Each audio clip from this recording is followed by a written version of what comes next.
그야말로 아침 일찍부터 밤늦게까지 정말 눈코 뜰 새 없다는 얘기가 이런 것 같아요. 제가 이제 메시지 확인도 좀 어려울 정도로 좀 바빠졌는데 네. 그래도 과거에 비해서는 과거에는 뭐 불러주는 데가 없어가지고 제가 일부러 찾아다니고 있는데 요새는 오라는 데도 많고 또 할 것도 많아서 아주 행복합니다.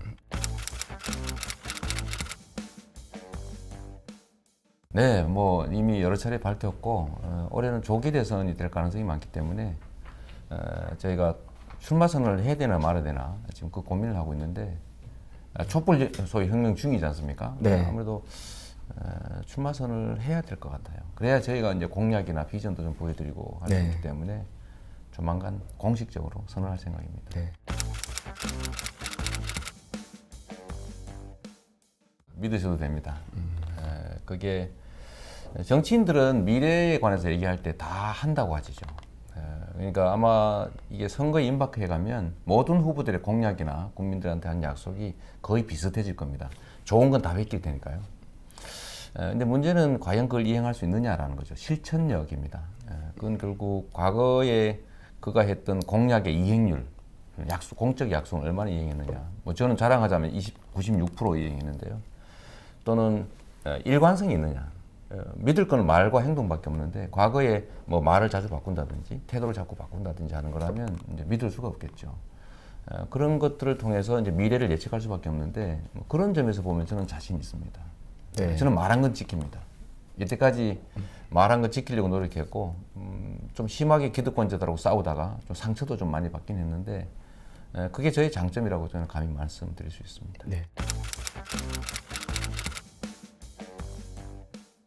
뭐 일부에서는 이제 과격한 발언, 또 직설적 발언, 또 현장에서 우리 국민들과 함께 한 것들 이런 것 때문에 지지율이 올라가지 않았냐 그 단순한 그 행위 때문에 이렇게 생각하는 분들이 계시긴 합니다. 근데 제가 분명히 말씀드릴 수 있는 것은 저보다 훨씬 더 과격하고 훨씬 더 직설적으로 말하면서 또 현장에서 행동을 많이 한 분들도 계신데 그분들은 왜 이렇게 떨어졌습니다. 그 이유는 진정성인 것 같습니다. 예를 들면 촛불 집회에 참여하신 또 거기 관심 갖는 우리 국민들은 70년 적폐 청산, 우리 사회 좀 비정상 구조 때문에 불평등, 격차, 불공정이 너무 심화가 많이 됐지 않습니까? 근데 그런 비정상 체제를 극복 청산하고 공정한 세상, 모두에게 기회가 주어지는 또 기여한 만큼 이제 몫을 차지하는 그런 공정한 세상을 바라는데 그 공정한 세상을 위해서 치열하게 싸워왔던 게 저고 또 그러다 보니까 똑같은 얘기를 해도 울림과 공감이 좀 달랐던 것 같아요. 저 같은 경우는 제 진심이 있는 대로 남들은 퇴진 말고 뭐 예를 들면 이선 후퇴 이런 얘기할 때는 퇴진 얘기했고 또 좀 더 사안이 중대한 게 밝혀져서 탄핵해야 된다고 제가 얘기하면 다른 사람들은 저보고 정치권에서는 퇴진도 심한데 무슨 탄핵이냐 네. 저를 비난하기도 했는데 대중들은 또 거기에 공감하고 또 이제 재벌들의 그런 불법행위 이런 것들이 드러났을 때 저는 재벌 체제가 이게 제일 심각한 문제의 근원이다. 그래서 뭐 예를 들면 이재용 같은 이런 편법 상속하면서 그 국민연금을 손을 대는 그런 사람 처벌해야 된다고 할 때 정치권에서 저를 비난했지만 국민들은 결국 거의 공감했고 네. 결국 나중에 이게 다 정리가 됐는데 그런 공감도가 이때까지 왔던 과정 때문에 다른 사람보다 높았던 것이 아마 지지율 올라갔던 이유였던 것 같고요. 그럼 왜 조금 조정됐느냐? 그거야 뭐 사람들 연애할 때 비슷하지 않습니까? 막 좋아하다가 결혼 얘기가 막상 나오면 신중해지는 거죠. 근데 우리 사회도 작년 12월까지는 과거에 대한 청산 얘기가 주류였다면 이제 청산되고 난 다음에 우리 사회 미래를 어떻게 만들 거냐라는 네. 얘기에서 이제 비전에 관한 얘기들을 좀 나눠야 되는데 아직은 그럴 공간들이 없죠. 네. 그래서 조정받고 있다고 생각하고 시간이 조금만 지나면 그래서 각자가 뭘 이루고자 하는지 대한민국을 어떻게 만들고자 하는지에 대해서 치열한 후보 간의 토론, 검증이 이루어지면 저는 다시 또 기대가 올라갈 거라고 저도 기대하고 있습니다. 네. 그런데 그거야 뭐 시간이 지나면 우리 국민들이 증명해 주시겠죠. 근데 좀 분명한 거는 말을 잘해서 그런 건 아닙니다. 우리 국민들이 이제는 그 과거처럼 주어진 정보에 그냥 반응하는 수동적 존재들이 아니고 이제는 각자가 자기 정보를 가지고 또 대중들하고 이렇게 신경망처럼 아주 세밀하게 서로 연결돼서 집단 지성을 발휘하는 인격체 유기적인 인격체로 진화한 상태라고 저는 보기 때문에 그분들이 판단을 우리 사람이 사람을 판단하는 것처럼 집단적으로 잘 한다는 거죠. 본질을 잘 들여다봅니다. 속일 수 없는 거죠. 그래서 저는 뭐 앞으로도 그런 현상은 더 확대될 가능성이 높기 때문에 미국에서 예를 들면 그 전혀 아무도 예측하지 못한 경선 결과 또 대선 결과를 국민들은 그건 보여줬고 또 작년 4.13 총선에서도 정치 전문가나 여론 조사 회사들이 다 조사했지만 결국 못 맞췄지 않습니까? 그건 국민들이 딴 생각하고 있었다는 얘기거든요. 그래서 이런 것들이 계속 작동을 하기 때문에 저는 제 진심을 국민들이 알아줄 거라고 생각합니다.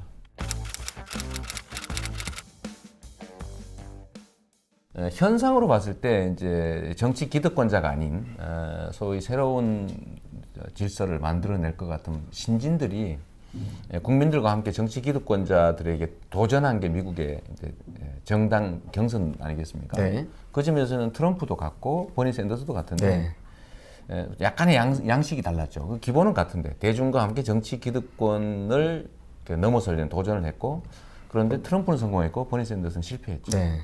근데 결국 최종 결론은 보면 그 트럼프의 도전에 넘어간 그러니까 무너진 공화당과 버니 샌더스와 국민들의 도전을 막아낸 민주당 기득권이 경쟁을 했을 때 결국은 민주당 기득권이 최종적으로 져버렸죠. 트럼프가 이긴다고 졌는데 거기서 이제 저하고 이제 비교하는 분들이 생겨나는 것 같습니다. 근데 저는 트럼프처럼 불합리한 이야기, 막말 이런 거 하지 않았어요. 제가 직설적으로 표현하는 건 사실입니다. 그러나 상식 밖의 얘기를 한다든지, 뭐 예를 들어 국정을 봉쇄하자, 라든지 뭐 내쫓자, 이런 거 하지 않거든요. 네. 그래서 그 점에서는 트럼프와는 좀 다르다. 성공한 샌더스라고 불러달라. 굳이 미국의 대선에 비교하면.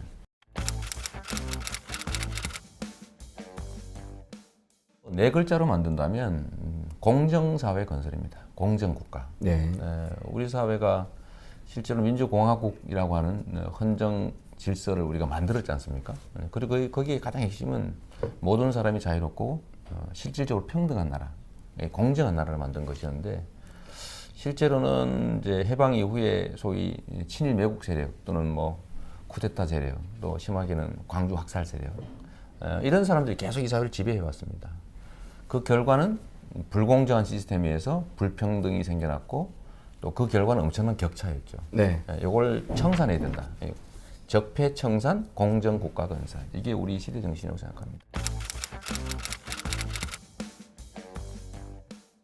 저는 뭐 아시는 분은 아시겠지만 출신이 그야말로 무수저 출신. 그러니까 초등학교 졸업하고 돈이 없어서 이제 학교도 못 가고 공장 생활했고 저 자신이 이제 뭐 빈민 소년 노동자 출신이죠.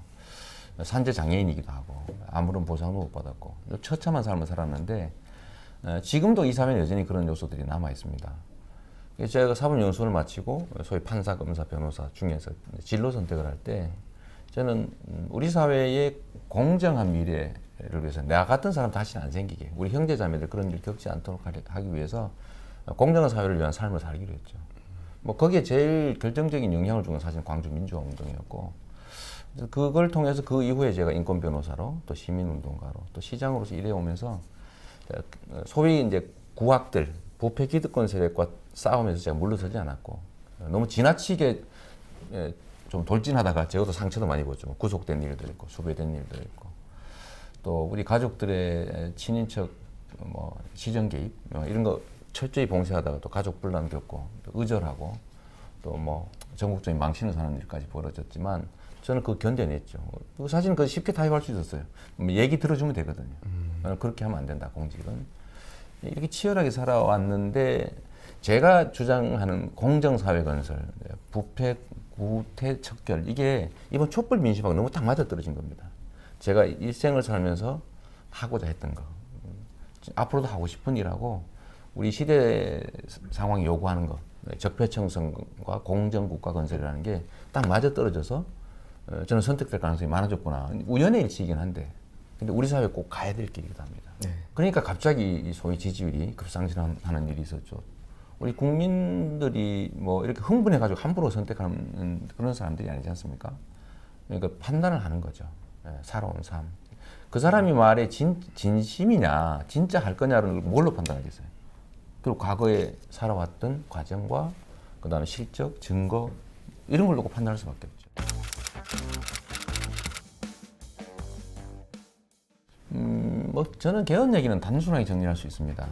예를 87년 체제는 타협의 산물이었기 때문에 고칠 필요가 있다. 요새 몸에는 맞지 않는 옷이다. 그래서 개헌해야 됩니다. 그런데 문제는 이번 대선 전에는 개헌할 시간도 없습니다. 네. 그리고 또 한 가지는 촛불 민심이 요구하는 바대로 대한민국 사회를 개혁하라고 했지 구태 기득권을 청산하라고 했지 누가 이 권력 구조 논의하면서 이 논점 흐리라고 했느냐라는 지적이 있을 수가 있습니다. 네. 지금은 촛불 민심이 원하는 바가 아니다라는 점에서 지금은 때가 아니고 또 한 가지 이 개헌 문제가 많이 오염이 됐습니다. 순수하지 않고 이 소위 이제 새누리당에서 그 갈라져 나와서 뭐 새로운 세력인 척하고 신분 세탁하고 있는 세력들도 있고 한데 네. 그 세력들이 예를 들면 이제 세력 재편을 통해서 다시 기득권으로 복귀하려는 시도를 하고 있는데 이 개헌을 매개로 해서 세력 재편을 시도하고 있습니다. 개헌이 좋은 얘기이긴 해도 이미 주체나 논의의 계기 자체가 매우 오염이 돼 있어서 국민의 동의를 받기 어렵다. 이런 점에서도 지금은 개헌을 논의할 때가 아니고 실제로 실행도 불가능하니까 논의야 뭐 좀 할 수도 있겠죠. 정치가 뭐 다양한 논의를 하는 거니까 다음 정부로 넘기고 대시대 각 대선 후보들이 내용을 제시하고 로드맵 제시하고 그 당선된 사람이 그에 따라 하면 된다고 생각합니다. 네. 저는 내용으로 보면 네. 뭐 복잡하게 할 거 없이 일단 지방 분권을 좀 강화해야 됩니다. 이게 너무 주황 집중화되어 있기 때문에 또 주황 권력기관 간에도 너무 대통령한테 집중되어 있기 때문에 네. 권력을 조금 분산할 필요가 있습니다. 또 정책의 일관성을 유지하기 위해서 단임제는 너무 문제가 많아서 4년 중임제로 좀 바꾸고 남북이 분단돼 있고 이게 지금 반도국가 입장에서 주변 강대국들이 좀 둘러싸여서 상당한 위기 요인들이 있기 때문에 저는 대통령제가 바람직하다고 해서 내용은 4년 중임 분권형 대통령제 이렇게 하면 좋겠습니다. 외교는 특히 우리나라처럼 대륙과 해양 세력에 끼어 있는 반도 국가 입장에서는 철저하게 그 자국 중심의 균형 외교를 해야 됩니다. 자주적 균형 외교. 그걸 안 하면 이 대양 세력, 해양 세력이 막 여기 뜯기고 저기 뜯기고 이렇게 되죠. 갈갈이 찢기게 될 운명이 처하게 됩니다. 지금 그렇게 돼버렸어요. 자기 중심을 갖지 못했고 널뛰기 편향 외교를 하다 그래 됐죠. 중국이 있게 됐다가 미국이 있게 됐다가 근데 결국은 이제 미국이 강대국이니까 결국 미국 요구대로 위안부 합의도 사실은 한미일 군사 동맹을 만들기 위한 미국 측 요구와 압박이 제일 중요한 요인이었습니다. 그렇게 보는 시각이 많죠. 네, 네. 뭐 저도 맞다고 생각하고요. 네. 저는 이럴 때 이 혼란을 가져온 원인을 제거해야 된다고 생각합니다. 네. 그래서 저는 위안부 합의 자체는 합의 자체가 제대로 합법적으로 존재하지 않는다고 보기 때문에 네. 새로 얘기를 좀 시작해야 된다고 보고 특히 일본이 위안부 문제는 특히 소녀상 문제로 지금 자꾸 내정 간섭적 태도를 보이고 있는데 네. 아니 시민들이 자치단체가 아니, 소녀상을 만들어서 어디에 설치를 하든지 뭐 소녀 그림을 그리든지 그건 우리나라 문제 아닙니까? 네. 근데 거기에 더군다나 대해서 이제 민간 단체에서 하고 있는 거는 제대로 있지 민간 단체와 지방자치단체에서 하는 네. 일을 그걸 정부 차원에서 뭐 국가 간 협의를 미뤄가면서까지 이렇게 압박하는 거는 내정 간섭적 요소가 있기 때문에 이거는 좀 허용해서는 안 될 것 같습니다. 좀 네. 원칙에 입각해서 기본으로 돌아가서 다시 시작해야 될 얘기가 바로 위안부 합의 문제라고 생각합니다. 전쟁 때를 뺀다면 남북 관계는 지금 박정희 유신 독재 체제 때보다도 더 악화됐습니다. 모든 대화 채널이 끊어졌으니까. 네. 지금 한반도 문제는 주변 강대국들한테 맡겨놓으면 안 되고 우리 스스로 주체성을 가지고 우리가 주도해야 됩니다. 그건 명확한 사실이죠.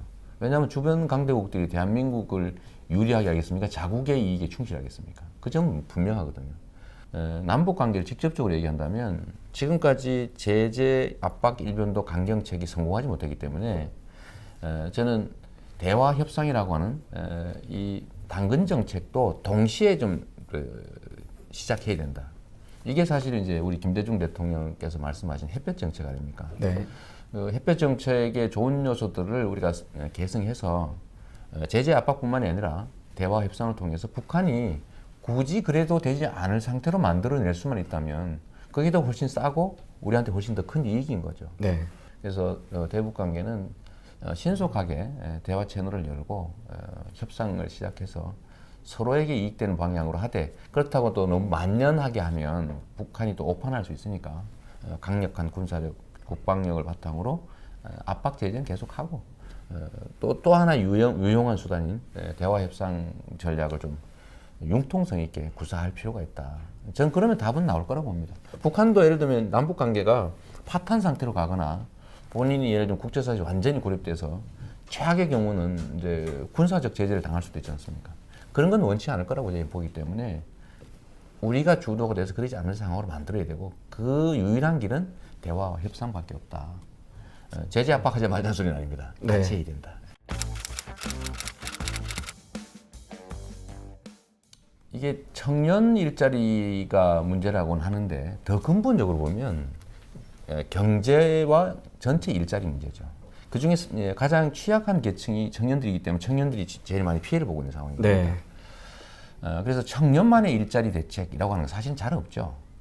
일자리 전체가 늘어나야 되고 일자리 전체의 질이 올라가면 청년들 일자리 문제도 자연스럽게 해결되죠. 그렇죠. 예. 그래서 결국은 경제 문제로 되돌아가는 겁니다. 근데 경제 문제에 대해서 저는 확고한 답을 제시할 수 있어요. 네. 그게 뭐냐면 지금처럼 기업 투자 중심의 경제 성장 정책을 취하면 그 성장의 과실을 기업이 다 차지하는 방식이기 때문에 결국 다수 대중들 근로자들의 삶은 나빠집니다. 네. 그래서 성장 전략 자체를 성장 자체의 목적이 아니고 온 국민이 다 그 성장의 결과를 누릴 수 있도록 전략을 바꿔야 됩니다.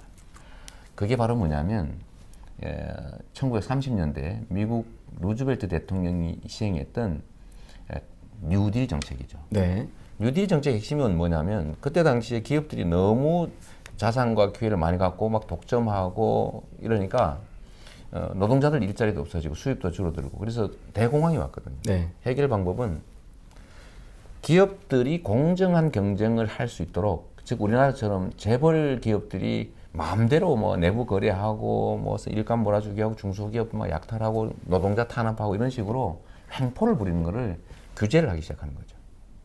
그 규제를 통해서 경제에 참여한 주체들, 경제 주체들이 합리적이고 공정한 경쟁을 할 수 있도록 정부가 선한 개입, 착한 개입을 시작한 겁니다.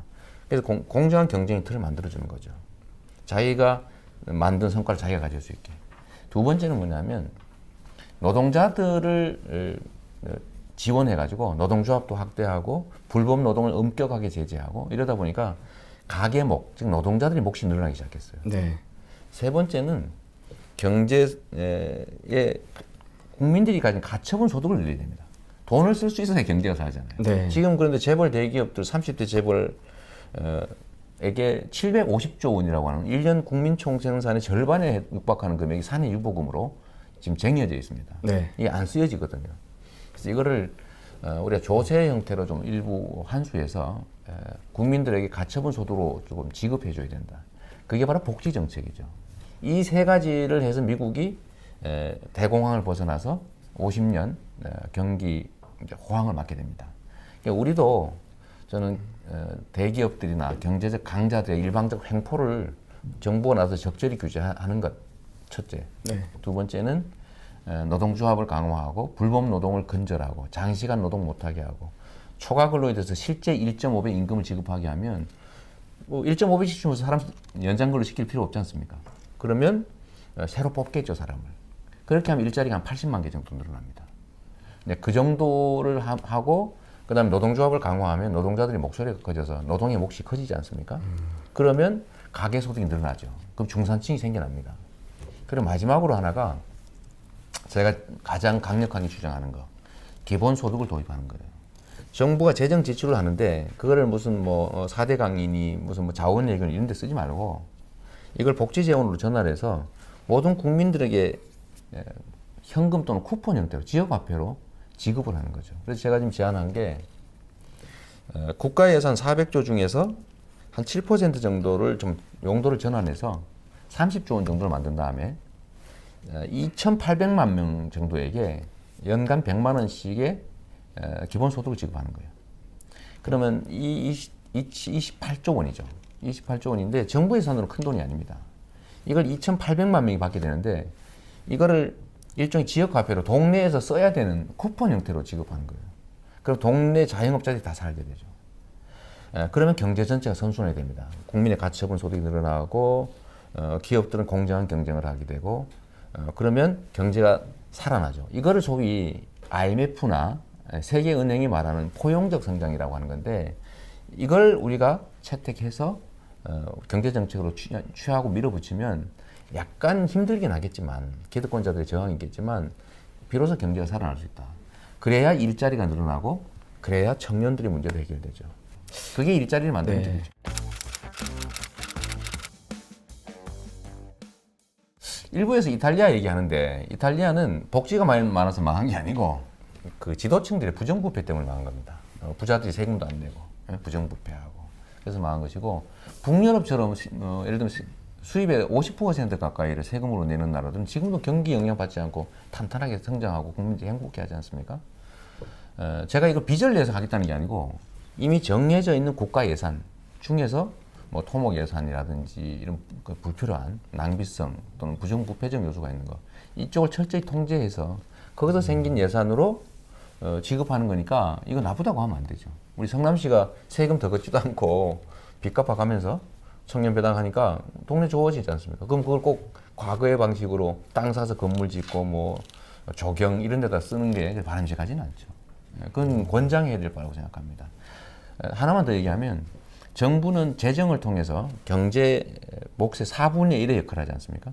1600조 중에 정부가 네. 400조를 지출하니까 4분의 1 정도 기여를 하는데 25% 가까이 되죠. 그런데 이 25%가 투자를 합니다.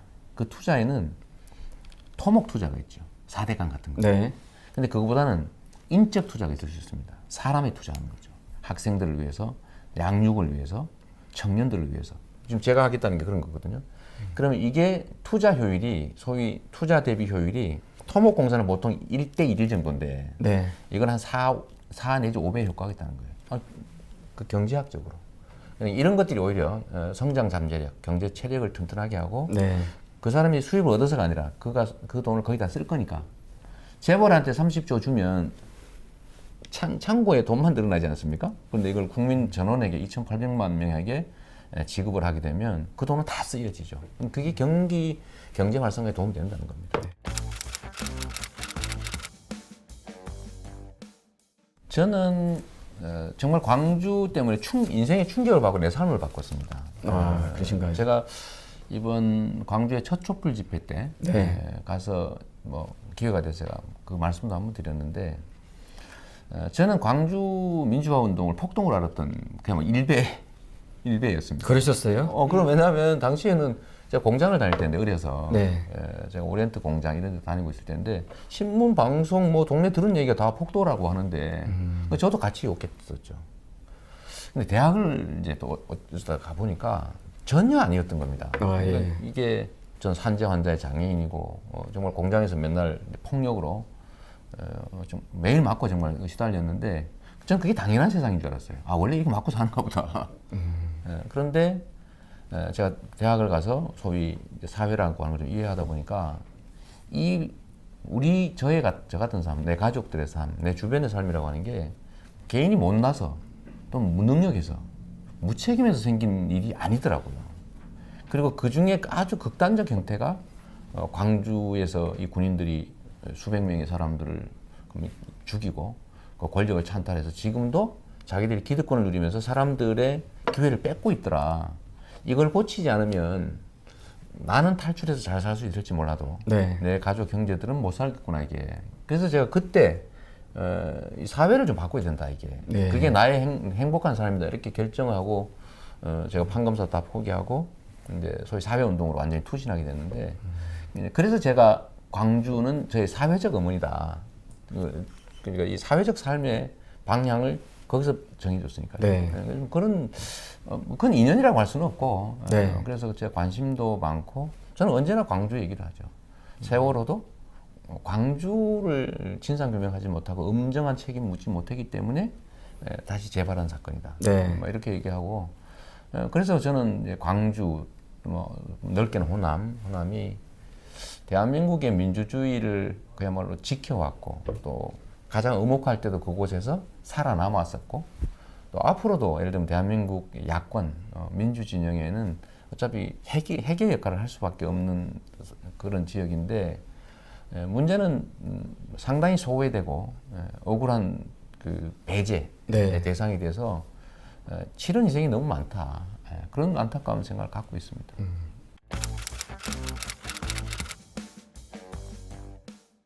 아까 균형 발전 말씀을 드렸는데 이게 이 대한민국의 소수 지배 세력이 지배하는 방식이 분할 지배였습니다. 이게 나누어 가지고 차별을 만든 다음에 서로 갈등시키고. 그랬죠. 예. 네. 그래서 영남에 혜택을 주고 영남과 전라도를 호남을 분할해서 대립 갈등시키고 이제 소수로 몰고 다수의 지지를 얻고 이런 방식이었는데 아주 잔혹한 방식이었죠.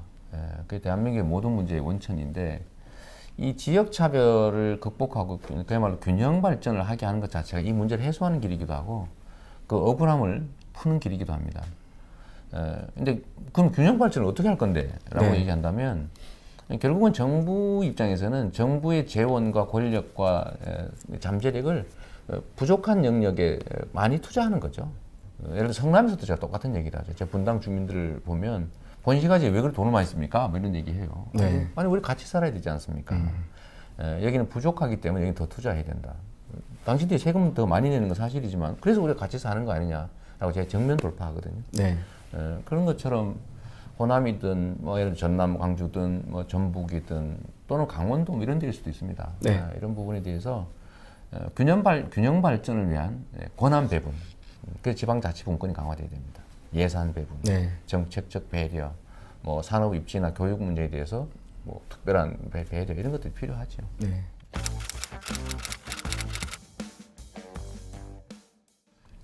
저는 이게 뭐 특정 지역의 인심을 얻기 위해서 드리는 말씀이 아니고 대한민국 사회가 기본적으로 너무 집중화되어 있습니다. 네.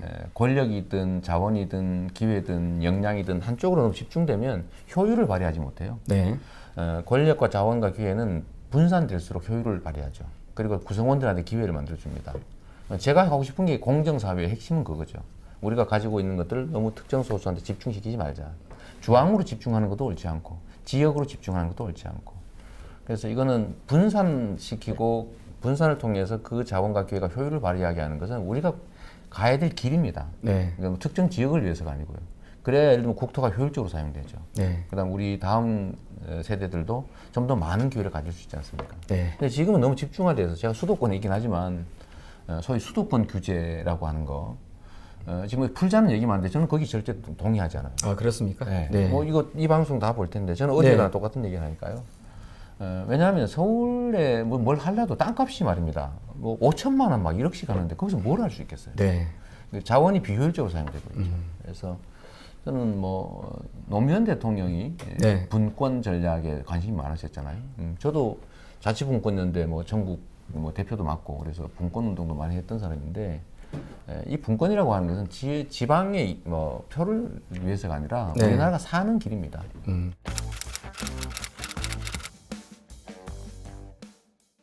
제가 증거를 하나 보여드릴게요. 네. 지금 이 시장실 들어오셨죠?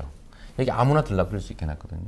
전국의 어떤 시들도 이렇게 운영 못합니다. 왜냐면 민원인들이 쳐들어와서 운영을 못하죠. 네. 성남시에 제가 취임할 당시에 수십 개의 집단 민원이 있었습니다. 제가 다 두세 시간씩 만나서 다 해소했어요. 들어줄 건 들어주고 안 되는 건 다 불가능한 이유를 설명해서 다 정리했죠. 저는 정치적 언어를 쓰지 않습니다. 우리 함께 검토해 봅시다. 노력해 봅시다. 적극 검토할게 이런 소리 하지 않죠. 다 들어보고 결론 냅니다. 됩니다. 안 됩니다. 이제 그만하세요. 그래서 지금 다 없어졌어요. 집단 민원이. 대신에 이런 건 또 있어요. 그런 건 대화할 상대 아닙니까? 그런데 불법을 강요하는 경우가 있습니다. 집단 민원을 빙자해서 불법을 강요하죠. 저는 그거 절대 허용하지 않습니다. 그래서 그런 부분들은 충돌로 나타나죠. 얼마 전에 나타난 것처럼 철거민 들어가고. 네, 동영상 저도 봤습니다. 예. 1년 6개월 동안 성남시가 아무 책임도 없는 LH공사에 요구할 이주 대책을 성남시가 대신 해놓으라고 요구한 겁니다. 그거 들어주면 됩니까? 안 됩니까?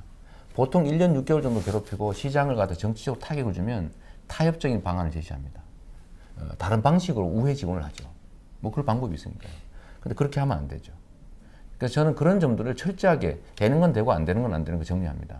내가 좀 손실을 발생해도 그렇게 하니까 성남시는 이런 집단 민원이 양상이 완전히 다릅니다. 다 메일로 씁니다, 저한테. 그래야 정상적인 사회 아닌가요? 그리고 제가 싸우는 상대가 있어요. 아무나 하고 다 싸우는 줄 아는데 저는 대화할 입장이 다른 상대와는 싸우지 않습니다. 대화하고 타협하죠. 설명하고. 제가 싸우는 상대는 상대방 이웃집을 가장한 강도 같은 겁니다. 이웃집하고야 대화하고 설득하고 같이 가야죠. 내가 양보해서라도. 왜냐하면 어느 길로 가나 똑같은 거니까. 둘은 하나는 선이고 하나는 악이 아닌 거죠. 방법이 다를 뿐이잖아요. 보수와 진보의 논쟁이라든지 이런 거 그런 거죠. 그런데 이웃집을 가장한 범죄 집단들이 있습니다. 불법적 이익을 요구하는 불법 집단들. 근데 거기와는 치열하게 싸우죠. 부패 세력과 타협하면 됩니까? 부패 세력을 포용하면 안 되잖아요. 그런 점에서 저는 선은 분명하다. 포용은 해야 되는 포용은 확실하게 합니다. 그러나 선을 넘는 불법적인 제거해야 될 사회학들과 절대 타협하지 않죠. 근데 그 점을 보고 사회학과 타협하지 않는 걸 보고 이거 혹시 상대방하고 타협하지 않는 거 아닐까? 라고 생각하는데 그건 전혀 오해세요.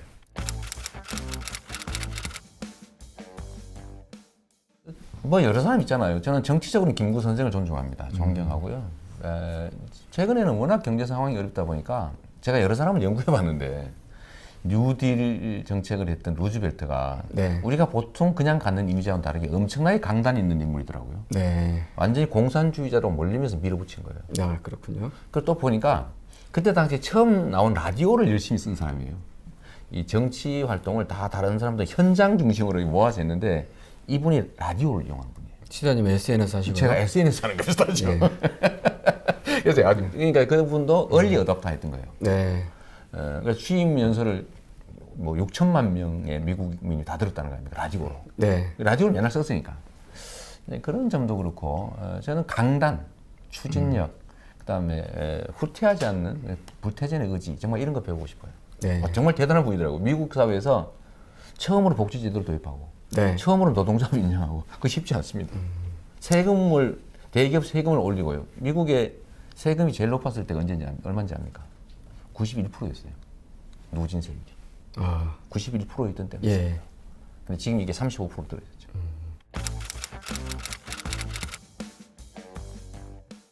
제 전임 시장들이 다 감옥을 갔습니다. 공직을 이용해서 부정부패를 저지르다가. 아, 성남이 그러고 오셨었어요? 아, 예.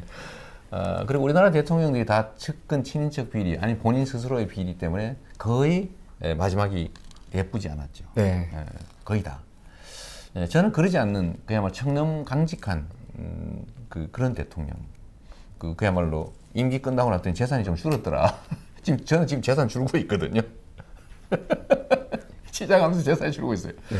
그러니까 대통령을 마쳤을 때 저 사람은 네. 처음으로 억강부약을 실천한 청렴 강직한 대통령이었다는 얘기 듣고 싶어요. 네. 정치는 억강부약하는 데 있습니다. 그러니까 강자들의 횡포를 제압하고 약자들 다수의 힘을 좀 북돋아서 함께 살게 만드는. 네. 그러려고 하면 강자들하고 친하게 지내면 안 되거든요. 네. 강자들 끊임없이 싸우고 억압해야 되는데 그러면 강자들로부터 이익을 보면 안 됩니다. 그래서 미리 제가 좀 열심히 관리하고 있죠. 강자들 근처에서 같이 놀지 말자. 알겠습니다. 예.